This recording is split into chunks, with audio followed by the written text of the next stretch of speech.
বাংলাদেশের ঐতিহ্যবাহী যদি একটি মসজিদ থাকে তার মধ্যে হচ্ছে বাগা মসজিদ। আসসালামু আলাইকুম ভিউয়ার্স, আমি এখন সেই বাগা মসজিদের সামনে আছি। বাড়ি যাওয়ার সময় ভাবলাম একটু মাজার জিয়ারত করে যাই। এটা হচ্ছে মূল গেট। মসজিদের ভিতরে ঢুকতেছি।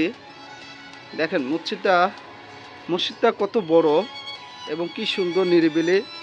বাংলাদেশের ঐতিহ্যবাহী যদি একটি মসজিদ থাকে তার মধ্যে হচ্ছে বাগা মসজিদ। এই মসজিদে অনেকে আসেন, মালত করেন, জিয়ারত করেন, নামাজ কালাম পড়েন।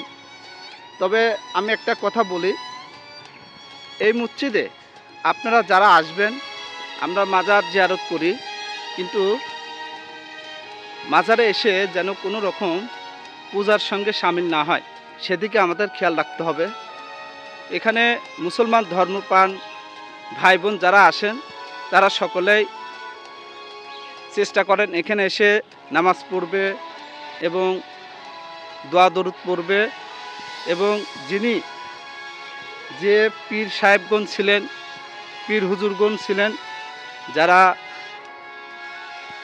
মৃত্যুবরণ করেছেন তাদের জন্য দোয়া করেন এবং পরিবার পরিজন দেশের জন্য দোয়া করে থাকেন। এটাই এনাফ। কিন্তু এখানে বিভিন্ন ঠকবাজ, নেশাখোর এখানে উপস্থিত থাকেন। আপনারা খুব সতর্ক থাকবেন। এখানে এসে তারা বিভিন্ন ভিক্ষা চায় ইত্যাদি। আপনি দিলে দিবেন, না দিলে না দিবেন। তার থেকে একটু নিচের দিকে যাচ্ছি, সামনে যে খানকা শরীফ আছে, আমি এই খানকা শরীফের ভিতরে ঢুকছি। এই খানকা শরীফ হওয়ার উদ্দেশ্য হচ্ছে বিভিন্ন দিবস উপলক্ষে নানা রকম আয়োজন করা হয়ে থাকে। অনেক ফকির মিসকিন এখানে এসে নামাজ পড়েন। আপনারা যারা এখনও এই মাজারে আসেননি, আপনারা আসবেন, অনেক ভালো লাগবে এবং ঐতিহাসিক মসজিদ সম্পর্কে অনেক কিছু জানতে পারবেন। এখানে একটা বিশাল বড় দিঘি আছে, সেই দিঘিটা আমি আপনাদেরকে দেখাচ্ছি। দেখেন, দিঘির পাড়ে সুন্দর মনোরম একটা মসজিদ তৈরি করেছে। সেখান থেকে মূলত সব কিছু দেখা যায়। এই যে দেখছেন, বিশাল বড় দিঘি। এই দিঘিতে মাছ চাষ করা হয়, এছাড়া আরও অনেক উদ্দেশ্য আছে।